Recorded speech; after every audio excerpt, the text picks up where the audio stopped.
Welcome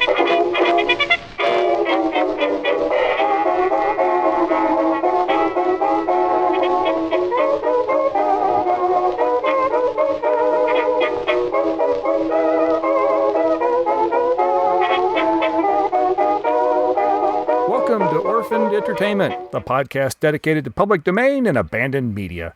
I'm your host, Christopher, and with me is my never silent partner, and thank goodness for that, it's Lydia.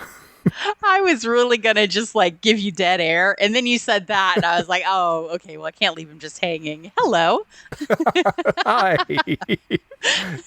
I thought for sure if I mentioned anything about not being silent, you were going to do that little thing where you don't talk. But wah, wah. Well, then you said you appreciate it. So, okay. All right. I do. I absolutely do. Well, I want to thank everyone for tuning in to this episode. We really appreciate you being around. Orphan Entertainment is available wherever you get your podcasts, and you have the option to do so. Please consider leaving a rating or review. It really does help more people discover the show. We have a YouTube channel where you can watch many of the movies we've discussed on the podcast. So just go to youtube.com and search for Orphaned Entertainment. If you'd like to reach out to us, we'd love to hear from you. You can send comments, suggestions, or even a recorded message to orphanedentertainment@gmail.com. You'll find a link in the show notes that will get you to all our social media accounts and our Discord server, which I guess is technically a social media account too, as well as ways that you can support the show financially, whether it be through a direct donation or buying some merchandise. These links can be found on our website. Just visit orphanedentertainment.com. And speaking of emails and comments and stuff, we've got some stuff to talk about this month. First off, a comment and an email concerning our episode on animal crackers. Pete Quint listened to the episode and over on Facebook says, "Oh my, sounds like this one almost broke you too. I love these films, but always dreaded going to animal crackers. It just doesn't feel like a proper Marx Brothers movie. I think Day of the Races will fix your spirit." So he's pulling for us for when we get down the Marx Brothers films. He seems to suggest there is better coming. Do another. And speaking of the animal crackers, we have got an email from Ken Caterberg. He corrected me on, I'm pretty sure I was pronouncing it Caterberg, and he let me know that it is pronounced Caterberg. He says it's pronounced Caterberg by my parents, but probably Caterberg in the old country. So thank you very much, Ken, for letting me know, and I'm sorry for mispronouncing the name. But anyway, Ken says, "Hi, Christopher and Lydia. As Mark's dad, I feel compelled to write. When I saw that you had created a podcast about animal crackers, I decided to watch the film before listening to your analysis. I haven't watched it for many years, although I have all the Marx Brothers films on DVD.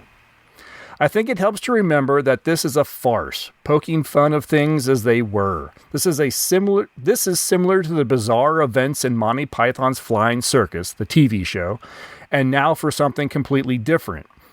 This film cannot be rated in the same way as any serious film. I think of it more in the line of Rowan and Martin's Laugh-In, which was hilarious in its own way." And he says, "I am showing my age here. I was surprised to find that I didn't think this was as funny as I remembered it. Much of the humor is related to 1930, and I spent time looking up things to find out why they were funny. For example, the strange interlude sections where Groucho breaks the fourth wall. Immediately before doing that, he mentions Eugene O'Neill. O'Neill had a new play at the time, Strange Interlude, which won the 1928 Pulitzer Prize for Drama. Strange Interlude is one of the few modern plays to make extensive use of a soliloquy technique in which the characters speak their inner thoughts to the audience." And he gave me a Wikipedia link along with this email too, so maybe I'll share that when I post this episode. There is also a scene in the last 10 minutes of the film where Groucho and Chico were discussing building a house. Chico said it would be the size of a telephone booth, and Groucho replied, "No, in that case, I would get in touch with Chick Sale." Well, Chick Sale was a famous vaudeville performer. According to Wikipedia, for many years, even after his death, Chick Sale was used as a euphemism for an outhouse. The Marx Brothers were talking to their audience of 1930. While they were filming The Coconuts in Queens, New York, the Marx Brothers were performing Animal Crackers on Broadway. They used their vaudeville skills to tweak the lines and find out what the audience thought was funny. The way Harpo and Groucho treat women is cringeworthy to my modern ears. The bigamy and the way Harpo puts himself to sleep at the end next to the girl he has been chasing left me shaking my head. But things were different 95 years ago. Many films from that time were a mess. In conclusion, many of the things I find funny about the Marx Brothers films relate to the wordplay and physical antics. They didn't get too deep, although Duck Soup takes on fascism slightly below the surface. Unfortunately, Chico and Harpo play instruments in each film, and they are amazing. So thanks. And Ken, thank you very much for sending that fantastic email and doing a little bit of that research for us. That's really cool. Yeah, we're going to reach out to you next time. That's really good. Like, I know, we've kind of dug into things like that a little bit in the past, but I think for me, watching the Marx Brothers, it's so fast paced. If you compare it to something like, with something that you would see like maybe Bob Hope do, 20, 30, 40 years later, his jokes are a little slower paced, so you can kind of keep up and kind of catch on to the ones that might be specific to that time frame, where the Marx Brothers ones just fly past you so quickly that unless you're aware of something or taking the time to go, bit by bit or gag by gag and look into it, you a lot of the time I think don't even realize that it's a reference to pop culture at the time. So this is a really great reminder of that. I really appreciate it, Ken.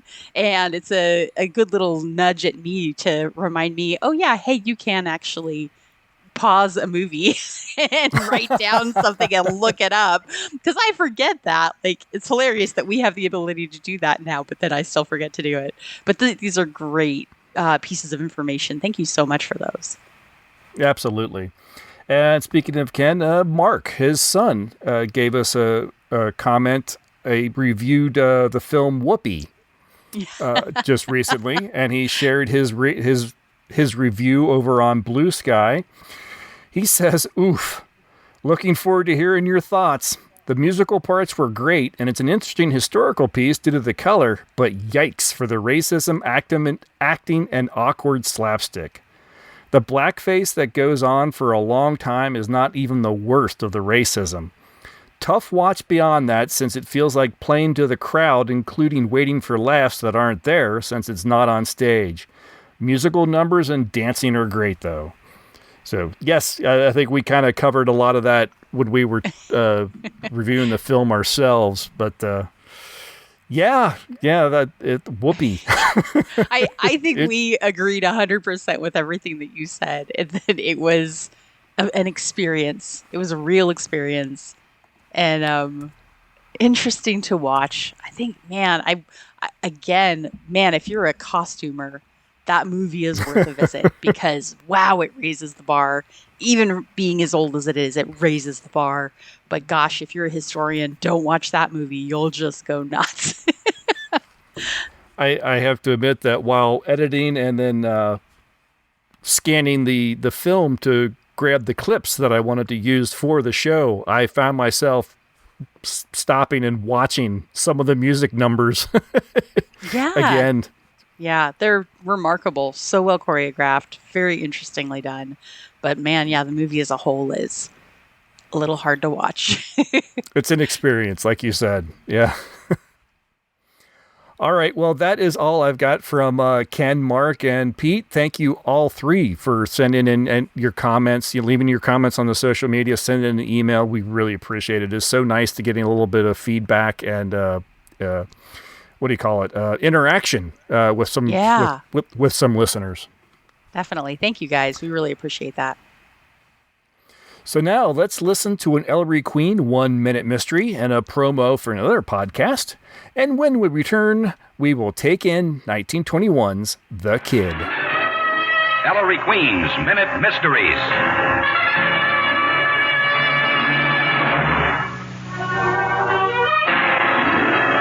This is Ellery Queen with a case I call the rocking chair fraud. A museum aide approached me to authenticate an item being considered for the early American wing of the museum. It was a very crude wooden hobby horse that was purported to have been the inspiration for Benjamin Franklin's invention of the rocking chair. What does the seller want for this antique hobby horse, I asked. The aide replied, really more than we want to pay. Then don't, I said. It's a fake. In a moment, I'll tell you how I knew. The best of the best and the worst of the worst and the one where all the characters curse. Rotten Tomatoes, Metacritic, IMDb, and Letterboxd all want to stick a simple rating on what we watch. But where's the nuance in that? A popular movie doesn't always age well, and who cares if the critics didn't like it? We here at Good Movie, Bad Movie believe every film has an audience. So join us for the good, the bad, and the so bad it's good, such as The Godfather, Back to the Future, Geely, Jaws, Young Frankenstein, Manos, The Hands of Fate, Killer Clowns from Outer Space, and Plan 9 from Outer Space. New episodes every other Monday, wherever you get your podcasts. You can find us on Instagram at Good Movie Bad Movie Pod or write to us at goodmoviebadmoviepod@gmail.com. Or join us on our Discord server by searching Good Movie, Bad Movie. The cream of the crop and the box office flops. They will always be there to watch. Good movie, bad movie with Ali and Matt. In the case of the rocking chair fraud, the first hobby horse wasn't made until around 1800. Franklin died in 1790. Pretty difficult to get inspired when you're cold in the grave. Listen again to Ellery Queen's Minute Mysteries. The Kid is a 1921 American silent comedy drama film written, produced, and directed and starring Charlie Chaplin, and features a young Jackie Coogan. This was Chaplin's first full-length film as a director. It was a huge success and was the second highest grossing film in 1921.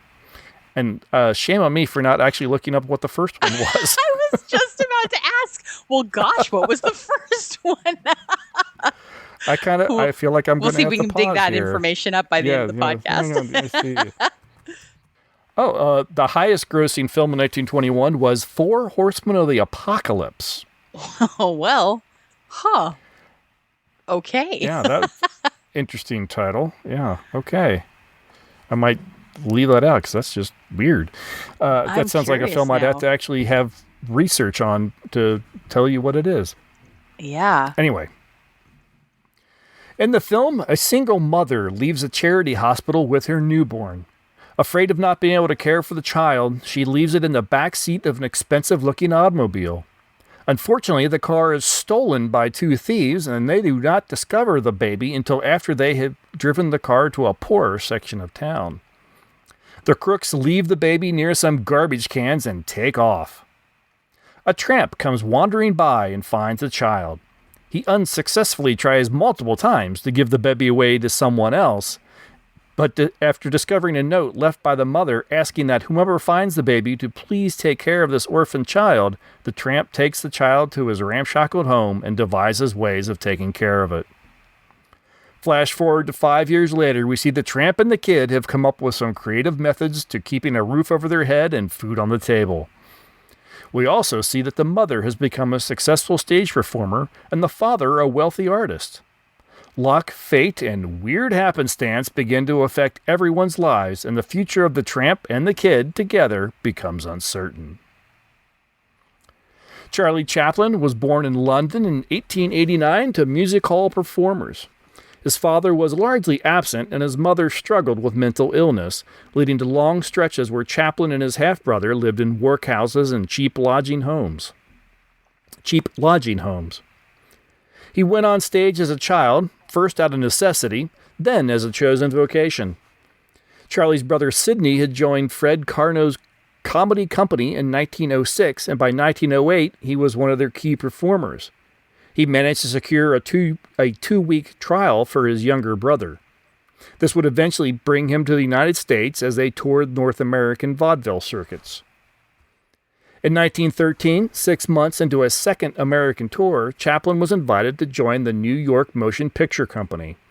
A representative who had seen his performances thought he could replace replace Fred Mace, a star of their Keystone Studios who intended to leave. Chaplin arrived in Los Angeles in early December and began working for the studio in January of 1914. The one-reeler, Making a Living, marked his film acting debut, released in February of 1914. Chaplin disliked the picture, but Chaplin in particular was well received by critics. For his second appearance, Chaplin selected the costume with which he became most closely identified. In his autobiography, he wrote, "I wanted everything to be a contradiction. The pants baggy, the coat tight, the hat small, and the shoes large. I added a small mustache, which I reasoned would add age without hiding my expression. I had no idea of the character, but the moment I was dressed, the clothes and the makeup made me feel the person he was. I began to know him, and by the time I walked on stage, he was fully born." That film was Mabel's Strange Predicament, but the tramp character, as it became to be known, debuted to audiences in Kid Auto Races at Venice, shot later than Mabel's Strange Predicament, but released 2 days earlier. Chaplin adopted the tramp as his screen persona and attempted to make suggestions for the films he appeared in. These ideas were dismissed by many directors, and during the filming of his 11th picture, Mabel at the Wheel, he clashed with the director so much that he was almost released from his contract. The studio kept him on after receiving orders from exhibitors for more Chaplin films. Studio head Max Sennett allowed Chaplin to direct his next film himself after Chaplin promised to pay $1,500 if the film was unsuccessful. Caught in the Rain, released in May of 1914, was Chaplin's directorial debut and was very successful. Thereafter, he directed almost every short film in which he appeared for Keystone, which was nearly one per week. Wow. When Chaplin's contract came up for renewal, he asked for $1,000 a week. Sennett refused, so Chaplin sought work elsewhere, which he found at SA Film Manufacturing Company. They signed him to a $1,250 a week contract, with a signing bonus of $10,000. Wow. He joined the studio in late 1914 and began forming a stock company of regular players, including Ben Turpin, Leo White, Bud Jameson, Patty McGuire, Fred Goodwins, and Billy Armstrong. Chaplin also recruited a leading lady, Edna Purviance, whom he met in a cafe and hired on account of her beauty. She went on to appear in 35 films with him over 8 years, and the pair also formed a romantic relationship that lasted until 1917. Chaplin would take on more and more control of his films. He wrote, directed, starred in, produced, edited, and later composed music for his work. His major silent features included The Kid, The Gold Rush in 25, with its famous Eating the Shoe scene, City Lights in 1931, and Modern Times in 1936. When sound movies came along, Chaplin initially resisted adding dialogue, believing pantomime was a universal language. That changed with The Great Dictator in 1940, his first true talking film.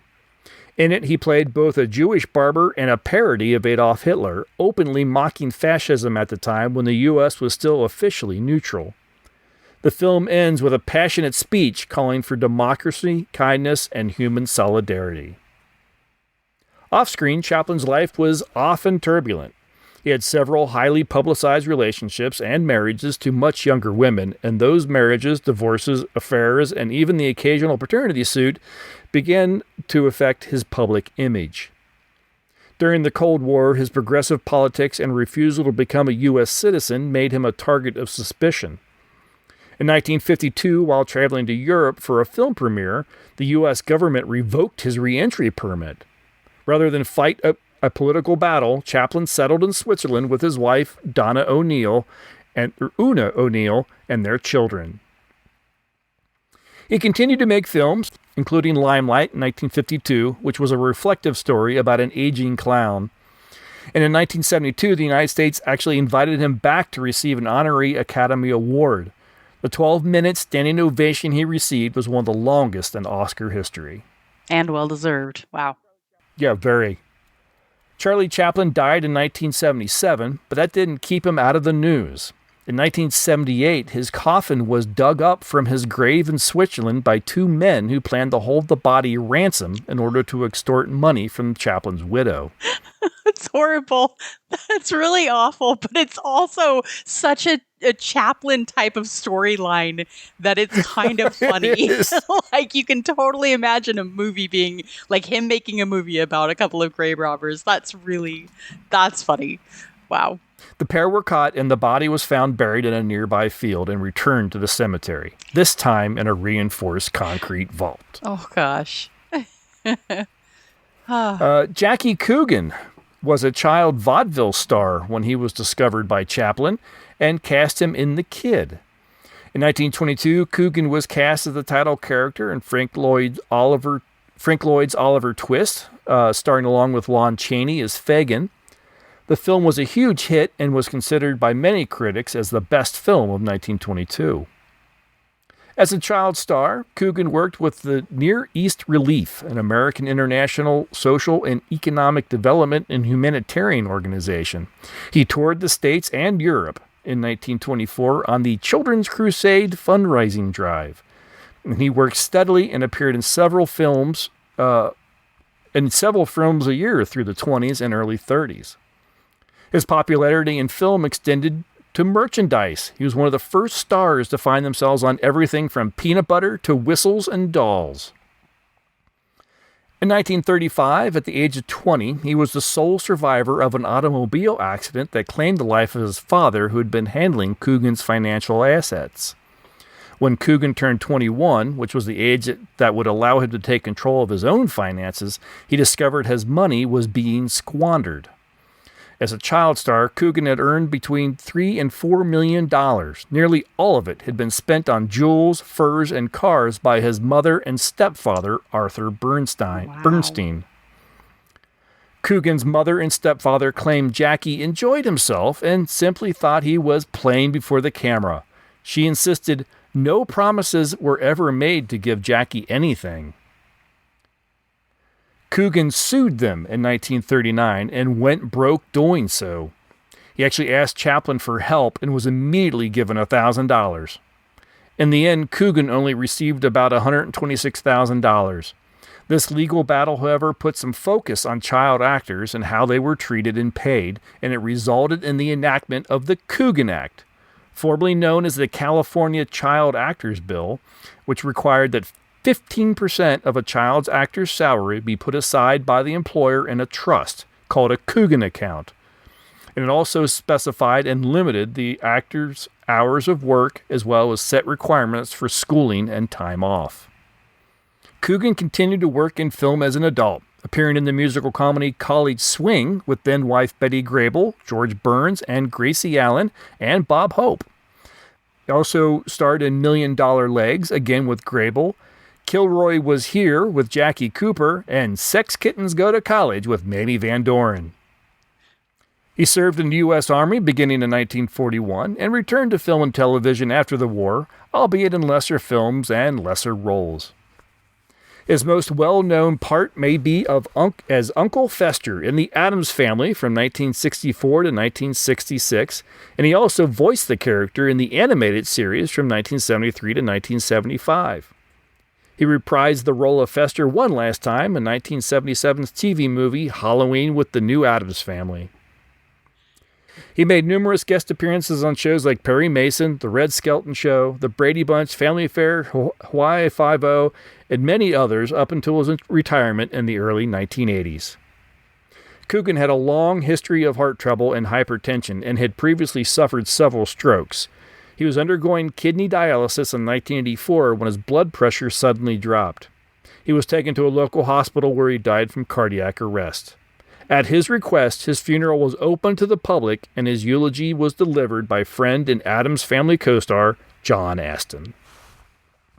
I found that really interesting. I knew Jackie Coogan pretty much from the Addams Family, and it wasn't this. I had heard about it before this, but I think it was so interesting that when you see that character and then find out, oh, he was a child actor, and all the kind of Hollywood reforms that took place because of his experience as a child actor really interesting, I think. I think that's fascinating. And what's kind of mind-blowing to me, a few things. Of course, I would not have connected the kid with Uncle Fester ever.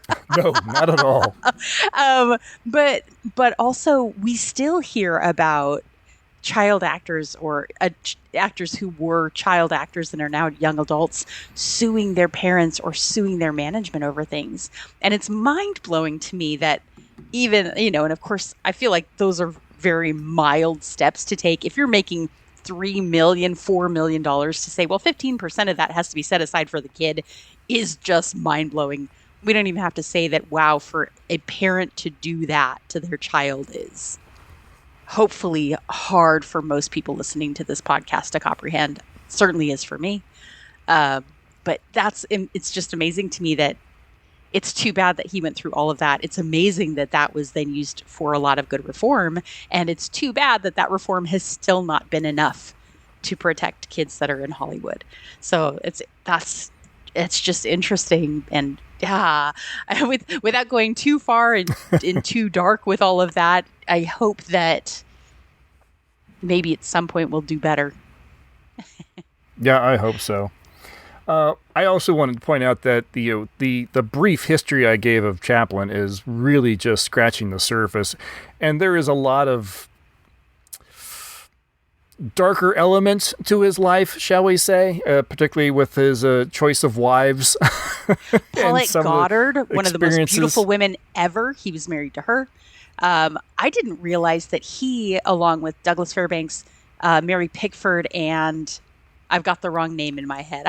I've got W.C. Fields stuck in my head, but I don't think that's right. But they established United Artists, which is amazing to me. D.W. Griffith, that was the correct name. It's so wild when you go back to the beginnings of these studios and these organizations and see who started them, and you're like, I had no idea. I thought that was just a comedy actor.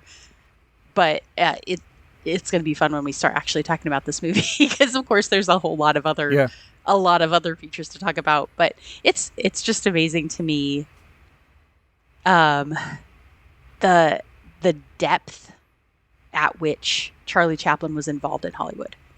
I knew pretty much nothing about him for the first 40 years of my life. I still know relatively nothing about him, but it's just amazing because for a name that almost everybody will recognize, to not know the depth of what his involvement was, it's just fascinating. Yeah, it was only recently that I discovered how involved he was with his films. Mm-hmm. Silent films in general is, I'm not proud of it, but it is kind of an empty void in my a blind film. Spot. It is a very big blind spot. It is just, and it's not that I've avoided them necessarily. It's just they don't typically make themselves they don't scream for attention. Easily available. But they don't scream for attention.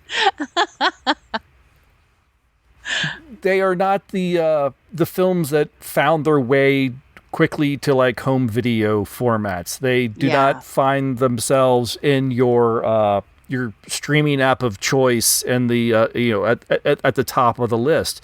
Yeah. Even though almost 100% of them are public domain these days, and you can find so many very easily by a quick Google search, you do still have to be actively seeking them out. Mm-hmm. And and other films have just found their way to me a little more easily. A lot of the films from the 30s and 40s, I can't tell you how many, Charlie Chan, Bulldog Drummond, or Old Dark House type films and everything that find their way to the top of like the queues because, you might like, and like, well, yes, I would, but the silent films, they're not there. Well, it's worth mentioning that you have a marked affinity for old horror and creature films. And those that is true. Are not prevalent in the silent film era. And so, the more like this, I'm going to use it in heavy quotes, feature does all of us a massive disservice.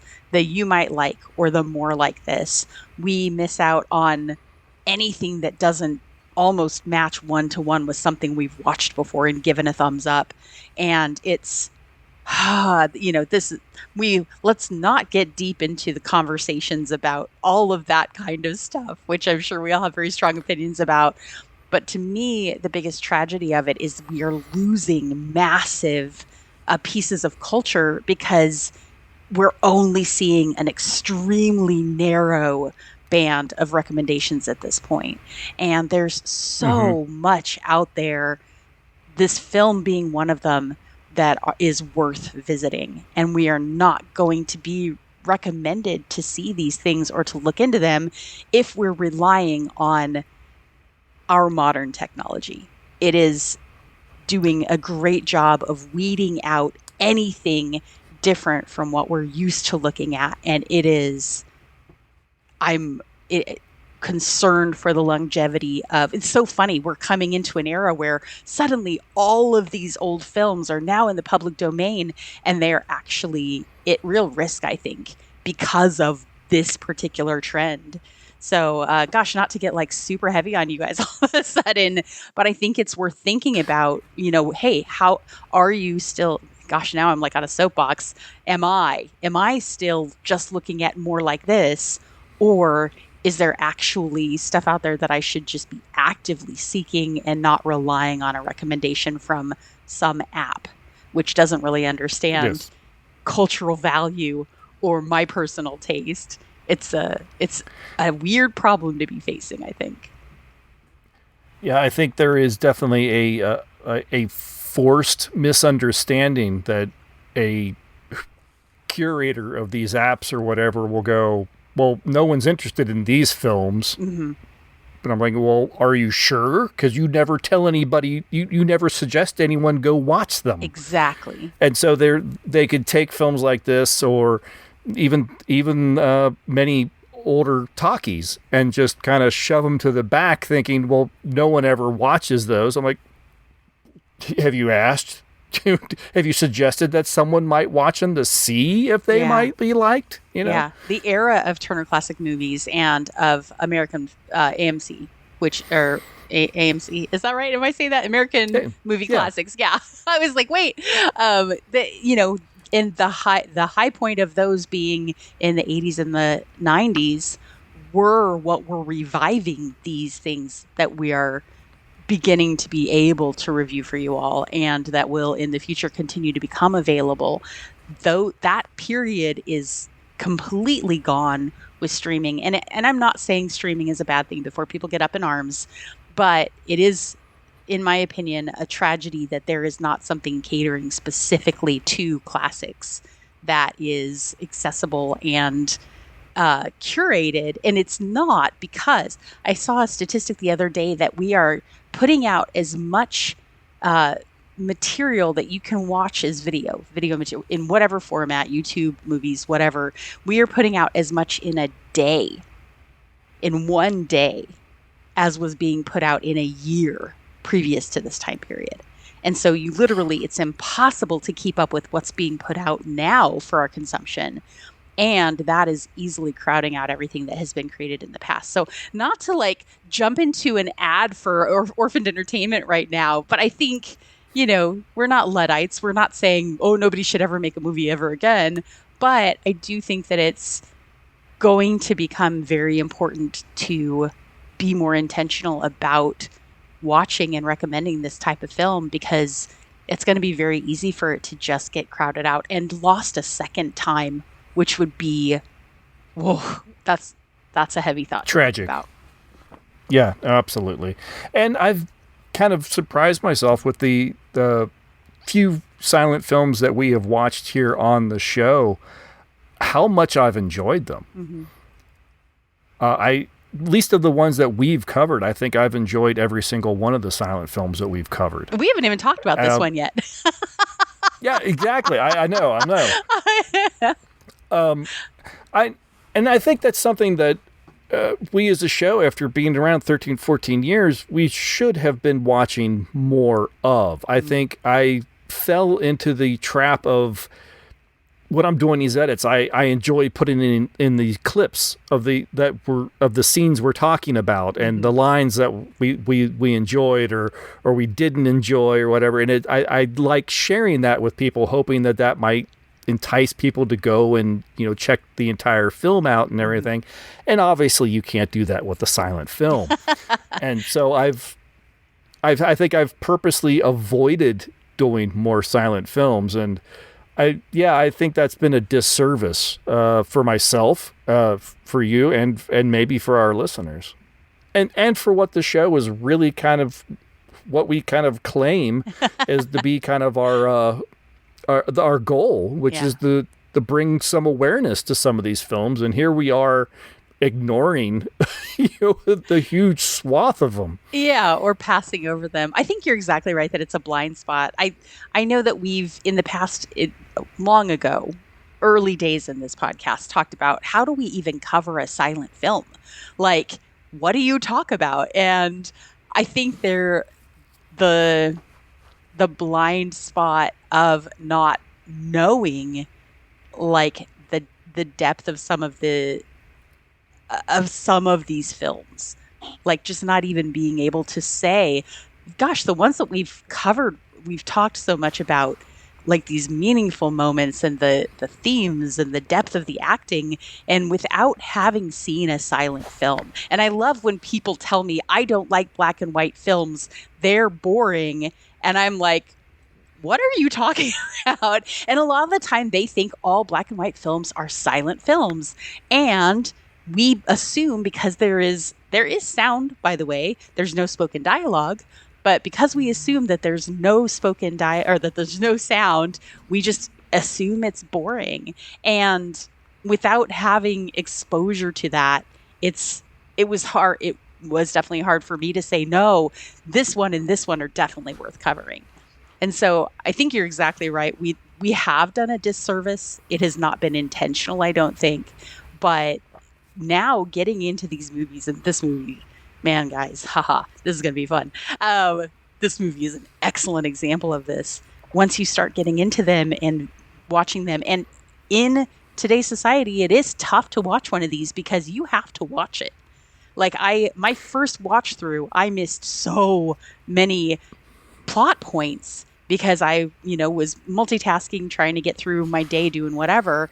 And then, kind of keeping up, but missing, a card here, or dialogue card there, or like a nuance to an action where, you can track the story overall. But if you're not really paying attention to it, you're going to miss a lot of things that add so much to this movie.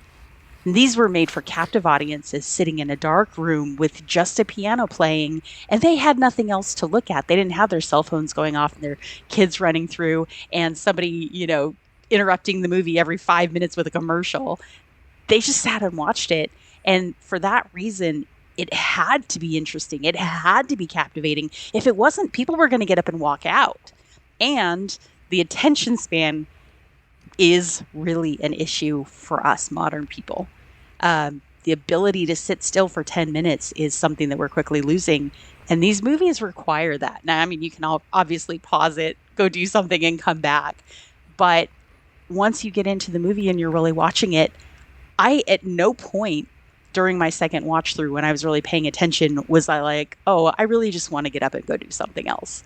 It isn't that kind of a movie. It's not a movie where you're like, oh, the dialogue is so bad, please move on to the next scene.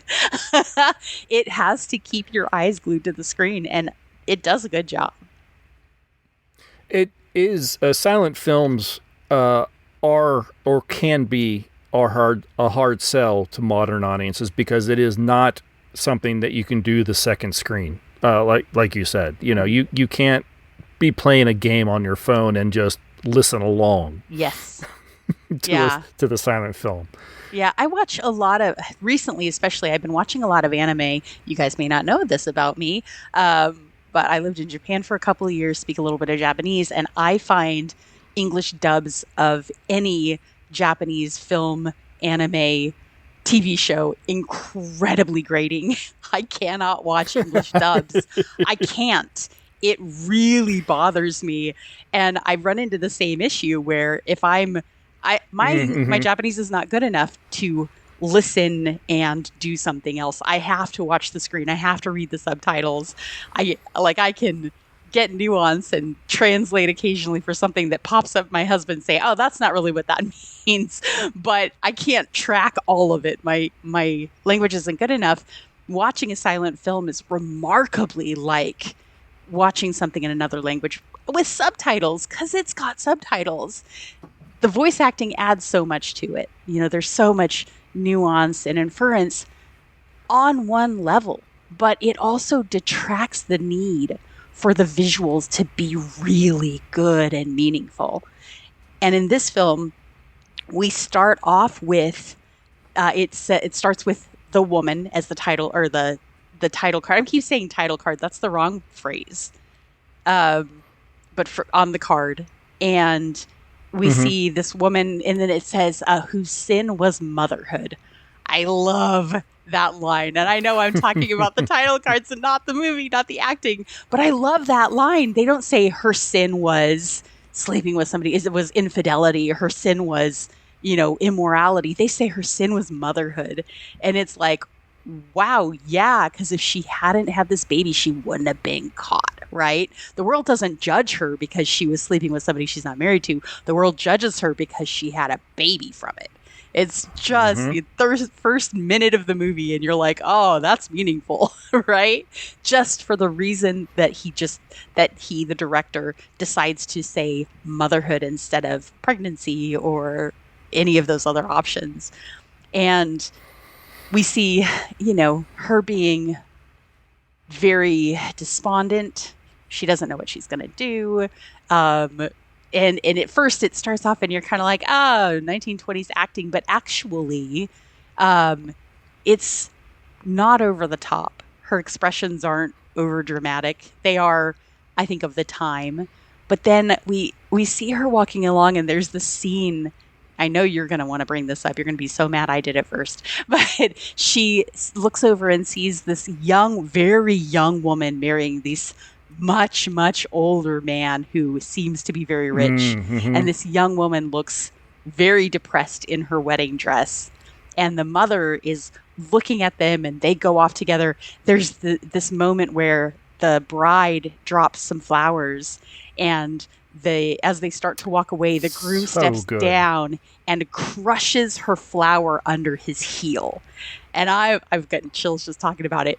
We talk about that kind of thing in euphemism, and this movie shows it. And not only is he stealing her potential for love and her potential for fulfillment, he's crushing the flower of her youth under his heel. And the mother sees this, and you're kind of left to your own interpretation. But as it focuses on her again holding this baby, the stained glass window behind her lights up and gives her a holy halo.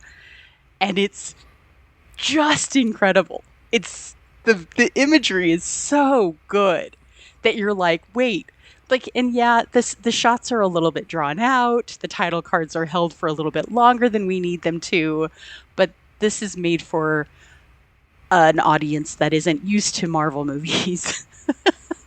So they don't need things flipping through the air and exploding every 5 seconds. It's more about that drawn out story. But the imagery in this movie over and over surprises me. It's so strong.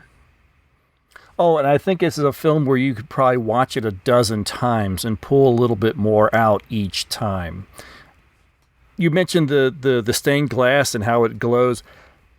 It only, when you said it, did it really occur to me, oh, they're trying to make... I thought she's that like was the just... Virgin Mary. No, she's like holding the baby and the halo, and it's iconically the Virgin Mary. And I don't think they're implying she is.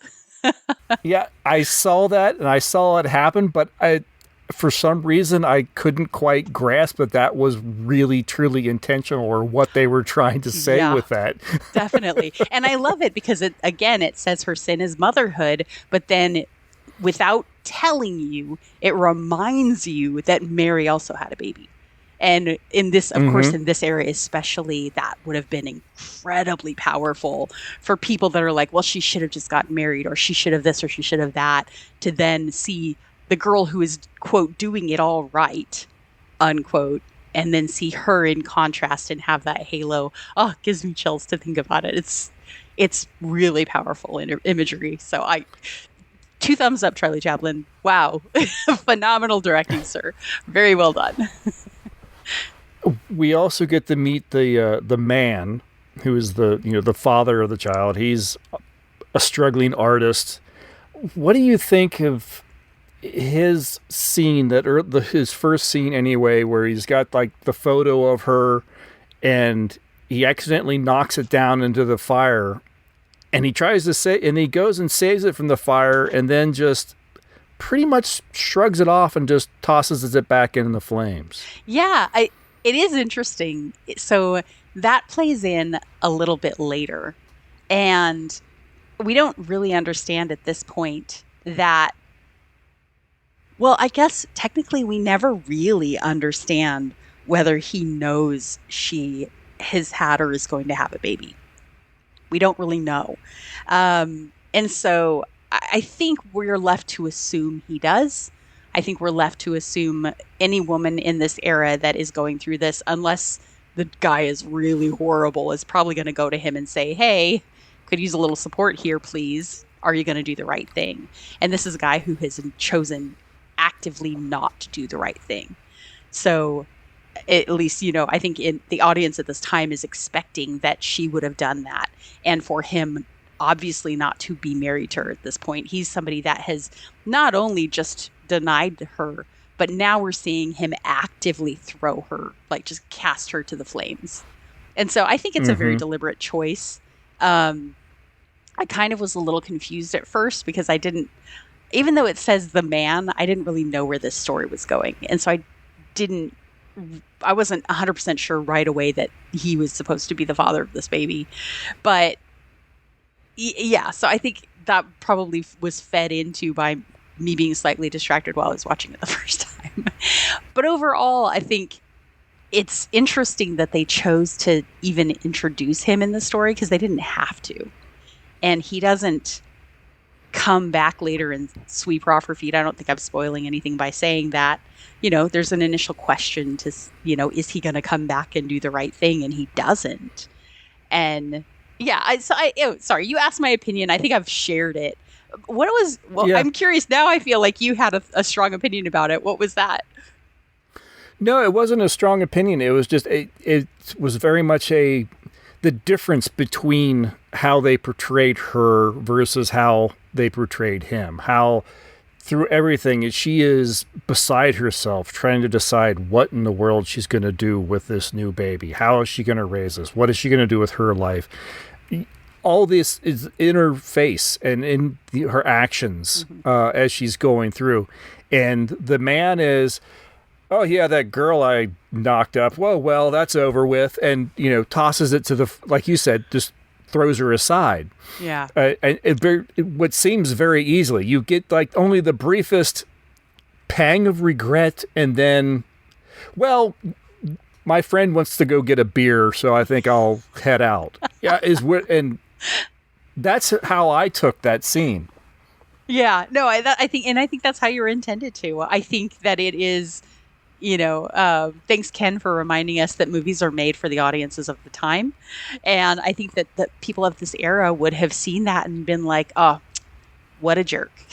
Kind of like we are now. We're like, oh, what a jerk, Yeah, that hasn't changed. No, it hasn't. But also, women in this era had a lot fewer options than women now have. And a lot more ostracization. I think that's the word I want. They were more easily ostracized by this, there you go. This being, affecting their lives.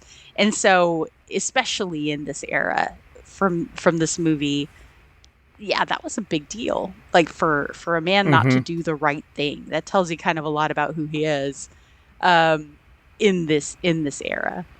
But no, I think it's interesting because we don't really know their background. We don't know if she and he were just a fling. We don't know if they were long-term steady lovebirds that grew up and went to school together, and then he just was like, I've got to become an artist. We don't know. Those questions aren't answered. They're not even posed by the movie.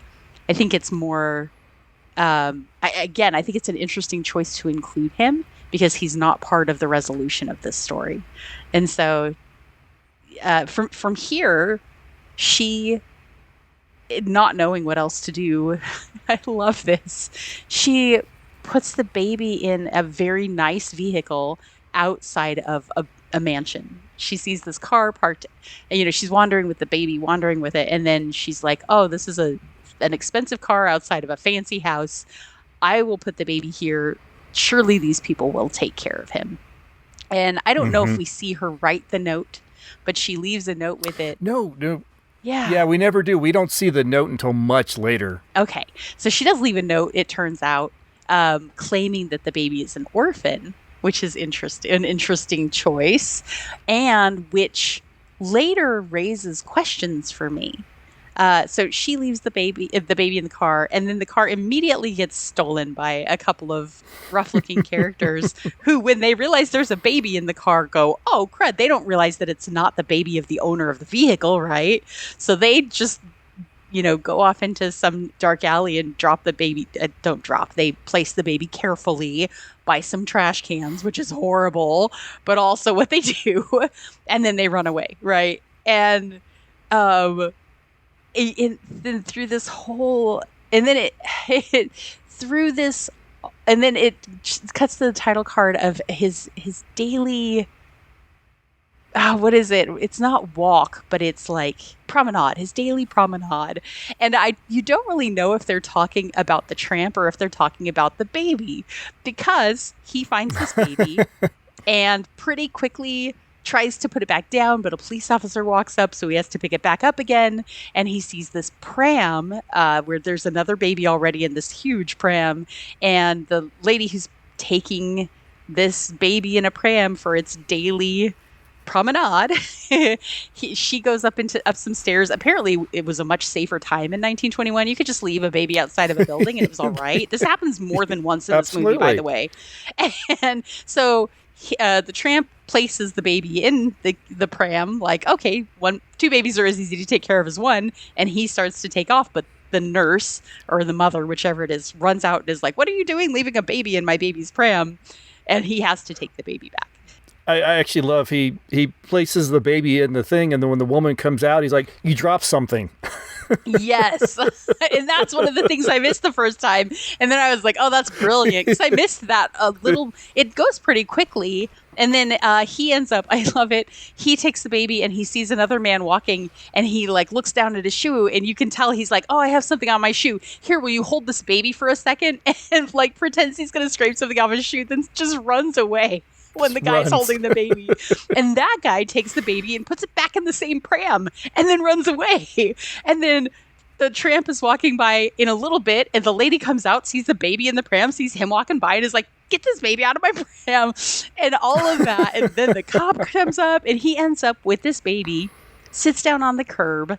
I love, he looks over and sees a sewer grate and opens the sewer grate, looks into it, looks at the camera, and then closes the sewer grate. This is, I think, the first of many times in this movie that Charlie Chaplin breaks the fourth wall. And you are very clearly, he knows we as an audience are sitting there judging him. And if he puts that baby in that storm drain, he is in trouble. Of course he's not going to do it. But the moment is there. The idea is put in our heads. And then he finds this note that says, "Please take care of this orphaned baby." And I love there's like a moment where it switches, and he goes from trying to get rid of this baby to going, you can almost hear him say, "Oh, this baby's an orphan too, just like me." Even though it doesn't tell you that in the movie, you can just hear it.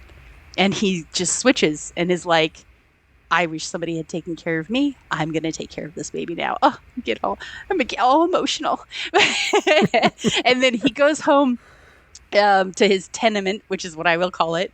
And these ladies outside are like, "Hey, is that yours?" And he's like, "Yes, it is." And they're like, "What's its name?" Love this moment. He goes, "Hold on a sec," goes inside for a second, comes back out and goes, John. I love it. I love it. I had to check and see if it was a John or a Mary. I love it so much. All of these things, like, they're not spelled out for you, but they're shown so clearly through the actions and the expressions.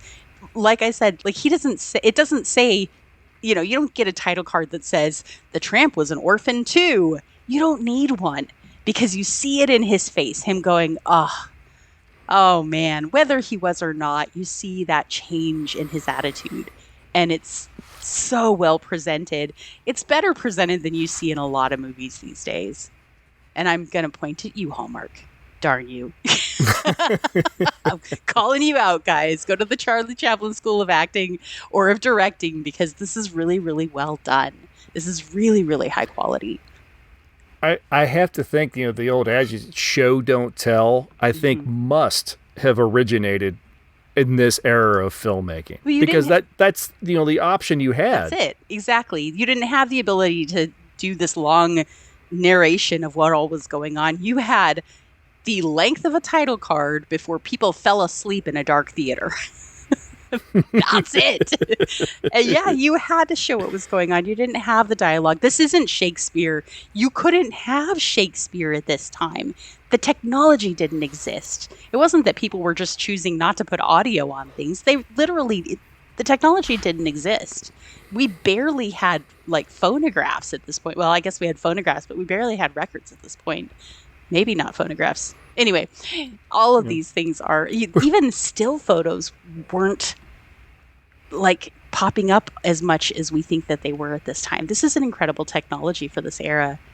Anyway, so the ability to use this limited technology, as we think of as being very limited, and be able to tell the story so thoroughly is incredible. From there, the kid, the mother is on a bridge. Yeah, another fantastic scene, a great moment, and it's everything is very subtle, but you don't leave questioning what is going through her mind. No, and it lends more weight. It lends more weight to the note that says, "Take care of this orphan baby," because she's standing on a bridge looking down, and you're not told directly what she's going to do, but again, the question is there in your mind, and then as she's pondering what she's going to do, this baby comes and clings to her legs, and she looks down and thinks, "It's my baby. It's come back to me." And scoops up this baby and is holding it, and then the nurse of this baby, different baby, different nurse. This nurse who apparently was smoking a cigarette or something while this baby's walking all around this bridge. What the heck? She goes, "Oh, yeah, that's my charge," and comes and takes the baby away very happily and leaves the mother just devastated. And yeah, it's again, like you said, the acting is very good. It's very clear what's going on in her mind. And then we pop ahead 5 years. 5 years later. Everything is different. Well, we do find out that at that moment, the mother realizes that what she's done. I don't want to say she. I guess she regrets what she's done. That she's abandoned this baby, and so she goes off in search of the baby. Yes. And goes back to the house, bangs on the door, rings the bell, and learns that the car has been stolen. And in proper 1921 fashion, faints. Yes. Yeah. And then then we flash forward 5 years. Oh, actually, before that, it's still more of the show don't tell, I suppose. Yeah, we do see him. We see the tramp taking care of the baby and just creating with some almost Rube Goldberg style ways of like holding the baby up in a bouncy kind of and the tea kettle with the nipple on it, yes, hanging and tied just right. He's cutting diapers out of his sheet, and they do a really great job of showing him just cutting, but then he holds it up in the way he folds it to get the triangular, this is going to be a diaper kind of look. Yeah. the fun little, oh, cute, and he taps the bottom of the baby, and then, oh. And cleans his hand off. Yeah. It's really cute. I love that you, it's very first, of course, he's trying very hard to get rid of this baby. But then you see that he is really sacrificing everything in his life to be able to care for this kid. And I love this switch. Like you kind of, and even afterwards, we hop ahead 5 years, and he's obviously teaching this kid how to kind of scam people and things like that. But there are little sweet moments throughout it where this kid gets up and says his prayers at night, every night. Like he's a good boy, And so this tramp may not be for himself a good person, but he has made the effort to give this kid everything he can to be successful in life, So he's a good kid. He says his prayers. He definitely is learning how to scam people, but it's putting food on the table. And of course, there's a lot of hilarity throughout all of this. And we can talk about the gags, but I feel like the gags are hilarious. I laughed out loud so many times in this movie, but I always thought Charlie Chaplin was kind of a, like, that's just it. That's all he is. It's kind of a Saturday Night Live, in it for the laughs, kind of just a series of chuckles, Three Stooges kind of thing. But it's much closer to, it's just much more in-depth storyline. It's much more like Harold Lloyd, what we've experienced with him, and what we've seen with some other comedic groups that are, I think with the Marx Brothers, our first view, we were like, oh wow, this is actually, there's more depth to this than we thought it was. This movie goes much deeper than that even. And it's about human experience. And it's about real struggles from this time period. And that is not what I expected to get out of a Charlie Chaplin movie at all. And so I'm kind of like, well, I mean, we can keep talking about it beat by beat. Right, we could. And there are a lot of laughs. Oh, there are some fantastic laughs. My wife and I were both kind of amazed at how many times we laughed out loud, watching this film. Yeah. And trying to sit here and talk about the gag, you can't really talk about something that you thought was really funny. I mean, we can Monty Python like it. Yeah. Right. It's funnier to talk about than view. In this case, it's the opposite. It's actually funnier to watch than talk about, I think. But there is just overall some brilliant acting, some brilliant directing. Young Jackie Coogan, who I think was only 6 or 7 at the time that he filmed this, is so incredibly talented. An absolute just natural in front of that camera. Yeah. There are a couple of scenes in it that are heartbreaking where somebody, for various reasons, are trying to separate him from the tramp. And he's like a 5-year-old kid at the time. And two things, and I saw this with multiple characters, watching them, they're not just saying, like there's the gag from Singing in the Rain, where he just says, I don't really like that line. Can I just say I love you, I love you, I love you? You can read the people's lips in the kid, and they're really, you can see he's saying, I want my daddy. Where's my daddy? You can see where the mother is saying, my baby. Oh no, my baby. People, even though we don't get dialogue cards, you can see clearly what they're saying. And there were a couple of parts where I thought, man, this kid is really crying. Like, what did Charlie Chaplin say to him to get this kind of performance out of him? Like, was his dad, his real dad, standing off screen like, they're taking me away, and he's just losing it? Because it looks so real. This is not a kid acting for a camera. You really believe this child's emotions, and you're exactly right. He's incredible. I read, and take this with the grain of salt that you always should, because you read it, because I read it online.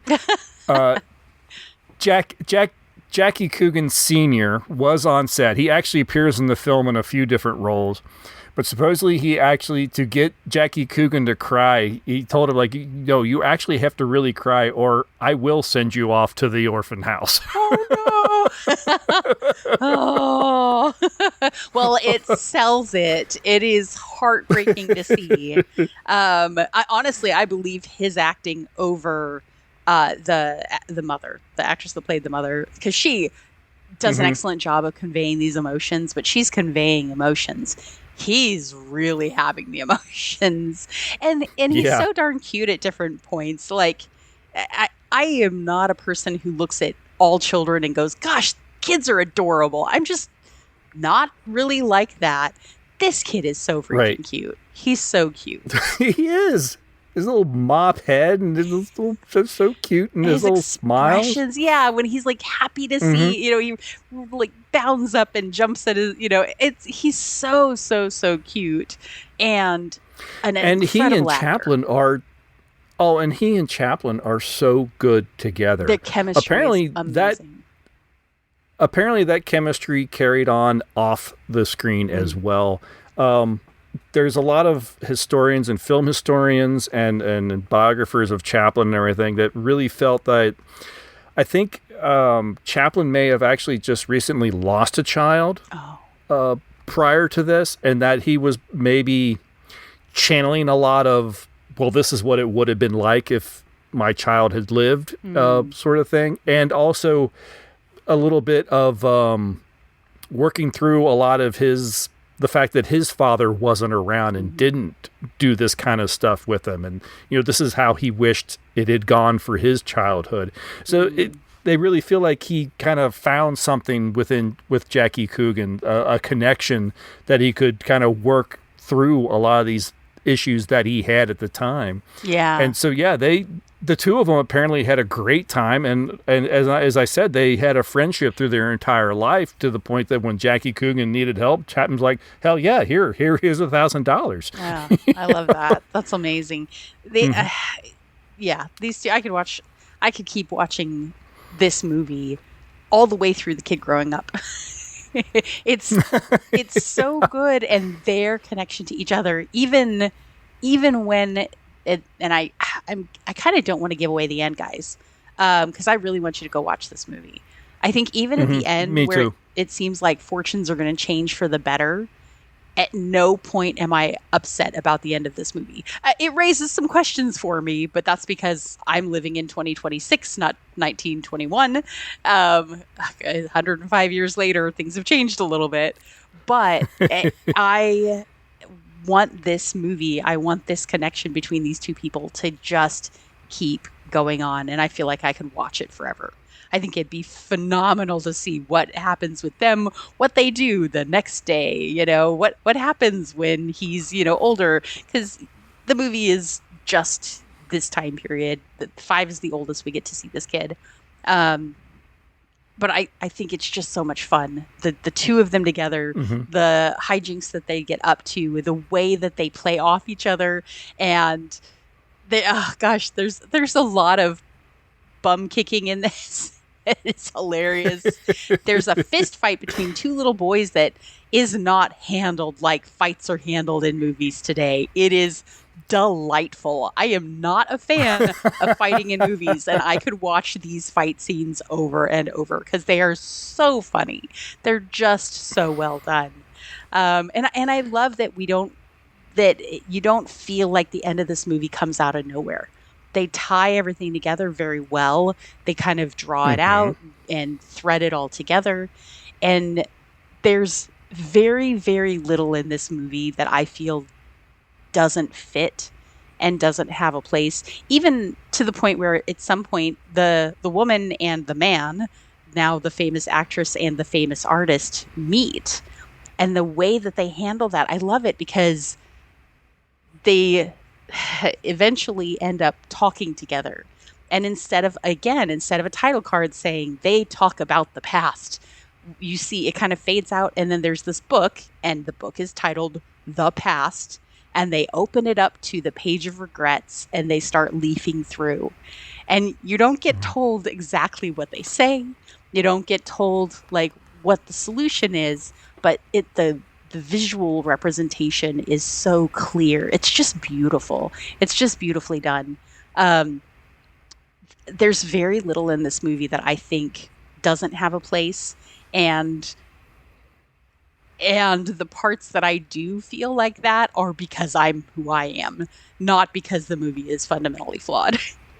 I was a little worried when we went into the dream sequence. Same. That I thought that was going to be the moment where I'm thinking, oh, this is where the film really goes off the rails, Yes. or this isn't going to fit. It's going to really throw everything and break the momentum of the movie.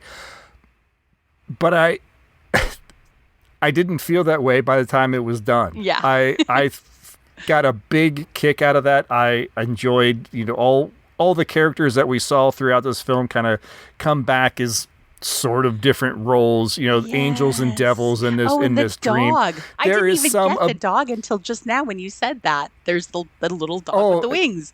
And I was like, where'd this dog? Oh, it's the dog. Oh, I'm not going to say it, guys. You got to watch it to find out. There's some really fun effects. Of them flying through the street. Oh no, spoilers. And that sort of stuff. Yeah, spoilers, because I was totally surprised by that. I did not expect it. There's some good effects. There's some fun effects when there's another little bout of fisticuffs in the dream and what goes on. Or no, maybe that I'm thinking of the...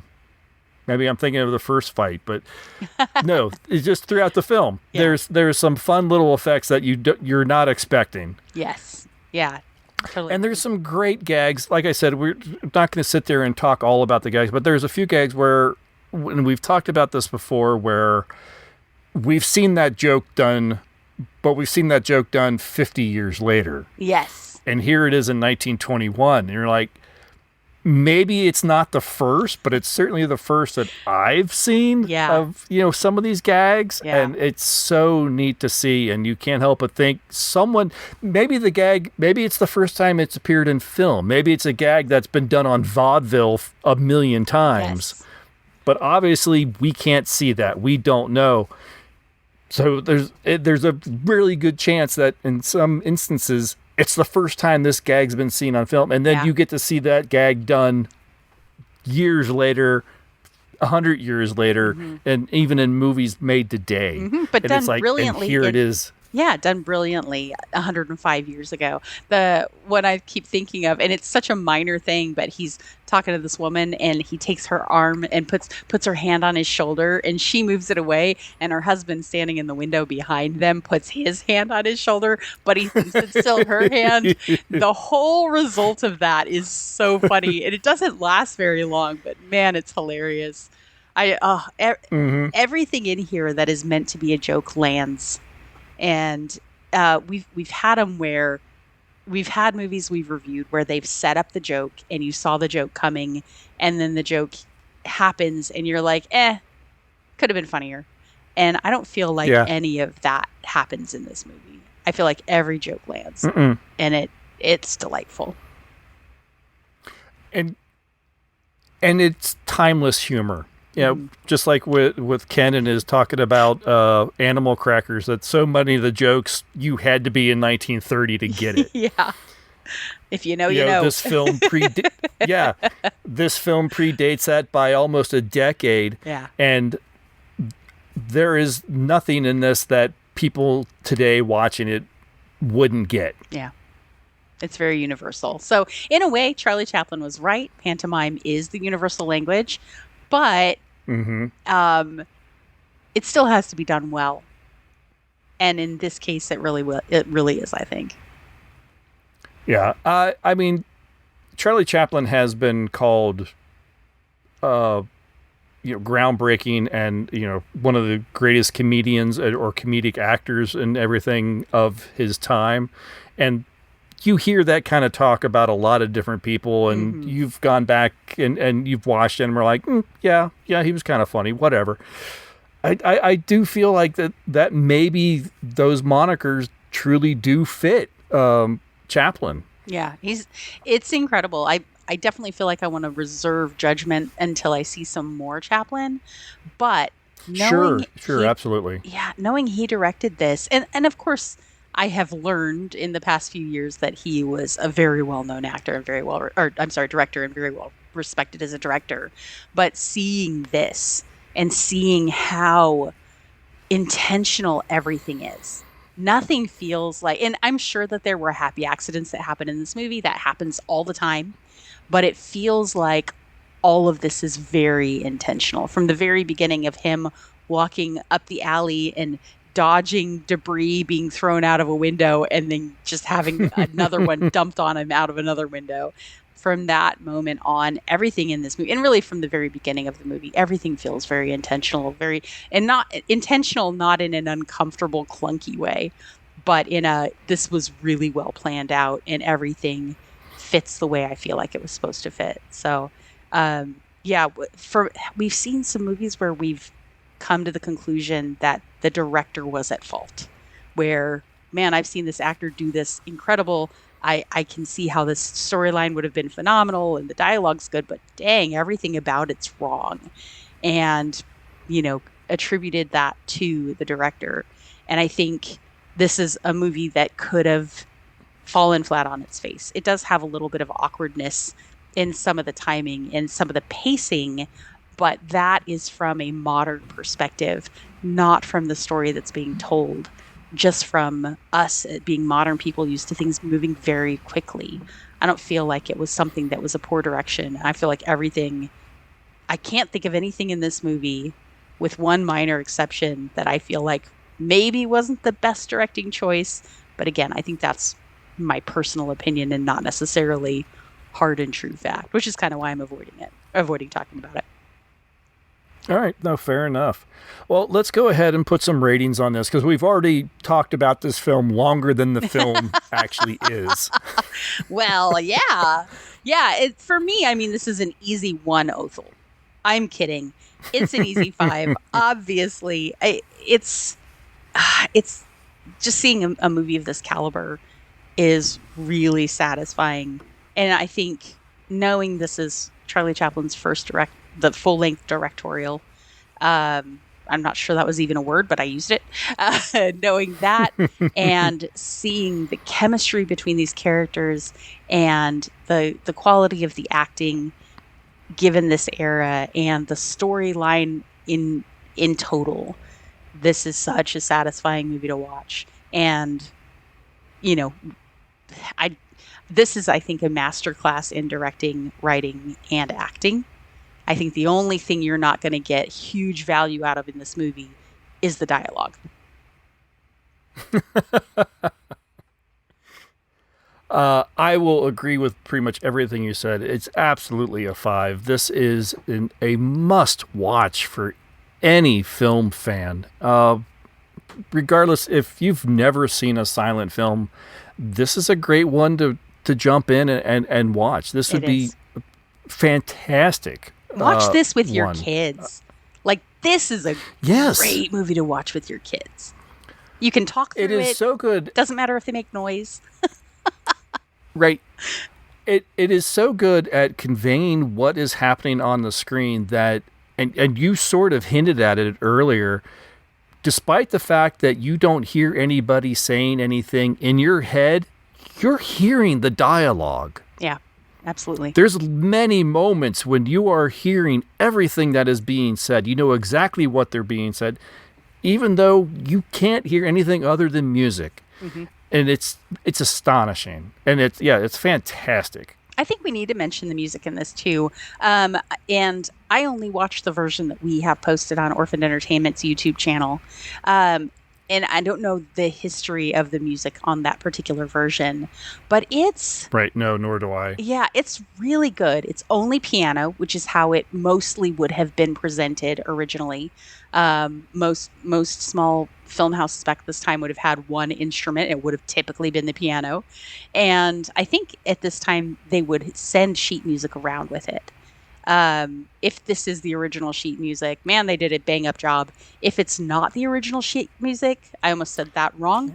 I almost pronounced that very offensively. If it's not the original sheet music, then they did an even better job because, wow, they matched it just perfectly, I think. And it doesn't feel like a re-score. It feels very contemporary to the movie. So I don't know the history on it. If you guys do, we'd love to hear it. But it is worth mentioning that the music in this particular version, I think, goes a long way to support the dialogue and the storytelling. So I'm really happy with the one that we have on our channel. Yeah, I am too. And I'm afraid I do not know the history of this music. I believe Chaplin actually composed music for this film, but I don't know that I have heard that. I was going through, and again, when it comes down to trying to find the best quality that I can find to actually reshare on our page, I go through and there's some that as soon as the music starts playing, I'm like, that is not going on. Yeah. Because it is just way too, it sounds like too much of like a tin piano or something like that. So I just found one that was like, okay, the picture quality is good.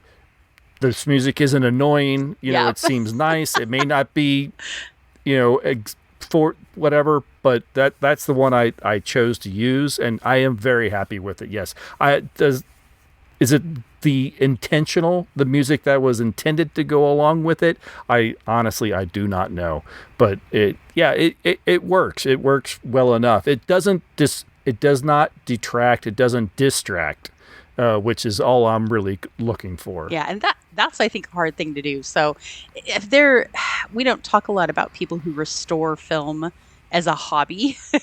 But I know that there are a lot of people out there who will find music to put to silent films, and those people deserve an applause because then that's time consuming, and there's still a lot of pacing and cuts in the sound that have to apply.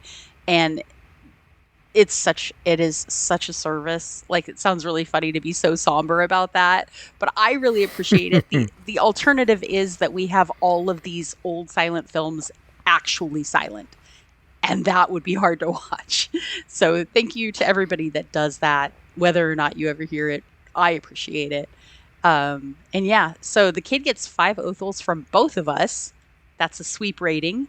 And so if you guys haven't watched this yet, go ahead and watch it. Take the time to sit down and actually watch it. Maybe, you put it on over a meal. Maybe you sit down with your kids and just explain to them what's going on while you guys watch it together. I think this is... I feel like it's impossible that this isn't part of a National Film Collection or something like that. I haven't even looked. It is. Okay. Yeah. I was like, I didn't even look to see if that's the case, but it deserves it. It deserves any restoration it can get. It's such a well done movie. And you heard it here first.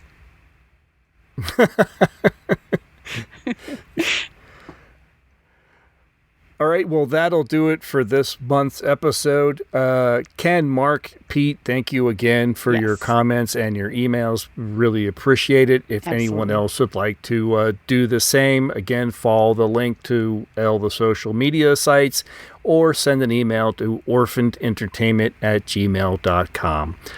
Lydia, as always, absolute pleasure to talk about this film. This was so much fun. I can't wait for the next one. Charlie Chaplin will appear on the show again. Yes. We'll definitely try to. We won't do a back-to-back. We'll give it some time, but yeah, and also we will be a little bit better about trying to find some silent films to add to our discussions. Yeah. I mean, the ones that we've had already, if you guys want to go back and revisit them, I think we can get that in the show notes for you. We've done a Harold Lloyd. We did the one that won the first Oscar for female lead. And both of those, I think we really enjoyed. We may have given both of those 5 stars too, which tells you something. If we've done 3 silent films and all 3 of them have gotten 5 Othels from both of us, or at least very high ratings, I think that itself says even better than we can that we really appreciate this genre and think it should be revisited more. So go find a silent film to watch this weekend. And this is a great choice. Enjoy it with the kids, enjoy it by yourself, but definitely watch it. Absolutely. Thank you very much for listening, everyone. We will talk to you in another month. Bye. Bye.